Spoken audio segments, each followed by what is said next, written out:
memang saran itu disampaikan oleh forum para purnawirawan TNI ya, para jenderal, para kolonel ya, ditandatangani, disampaikan secara terbuka, betul kan? Terbuka, secara meluas ya. Nah di sini tentunya Presiden memang menghormati dan memahami ya pikiran-pikiran itu, karena kita tahu beliau dan para purnawirawan satu alma mater ya, satu perjuangan, satu pengabdian, dan tentu punya sikap moral yang sama ya dengan jiwa sabta marga ya dan sebuah prajurit itu. Ya. Oleh karena itu beliau memahami itu. Ya. Namun tentunya Presiden sebagai kepala negara, kepala pemerintahan, Panglima tertinggi TNI, tidak bisa serta-merta menjawab itu. Ya. Spontan menjawab tidak bisa, karena apa? Beberapa alasan. Ya. Yang pertama, kan beliau perlu mempelajari dulu ya isi dari statement itu, isi dari usulan-usulan itu. Dipelajari satu persatu, karena itu masalah-masalah yang tidak ringan ya, masalah yang sangat fundamental ya.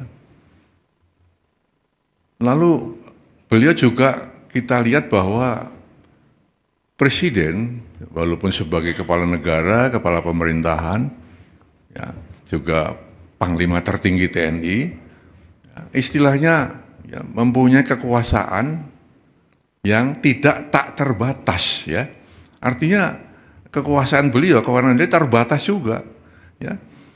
Dalam negara yang kita menganut res politika, ada pemisahan antara ya, eksekutif, legislatif dan yudikatif, tidak bisa saling mencampuri di situ.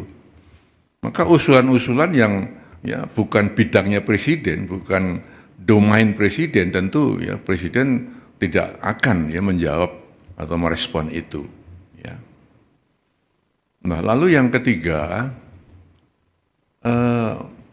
kebijakan Presiden atau keputusan Presiden atau arahan Presiden ya tidak semata-mata ya, muncul dari satu sumber. Ya. Presiden mendengarkan, tapi tidak hanya satu sumber, kemudian Presiden mengambil keputusan, mengambil kebijakan.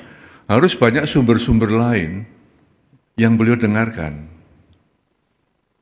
Juga beliau mengambil keputusan bukan hanya fokus pada satu bidang, banyak bidang-bidang lain yang harus dipertimbangkan Presiden sebelum mengambil keputusan.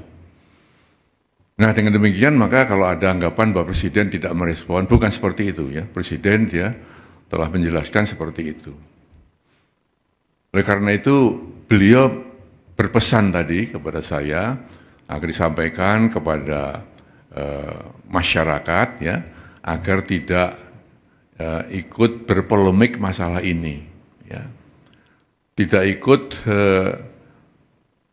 menyikapi pro dan kontra ya karena hanya akan menimbulkan kegaduhan-kegaduhan ya yang akan mengganggu kebersamaan kita, keharmonisan kita sebagai bangsa.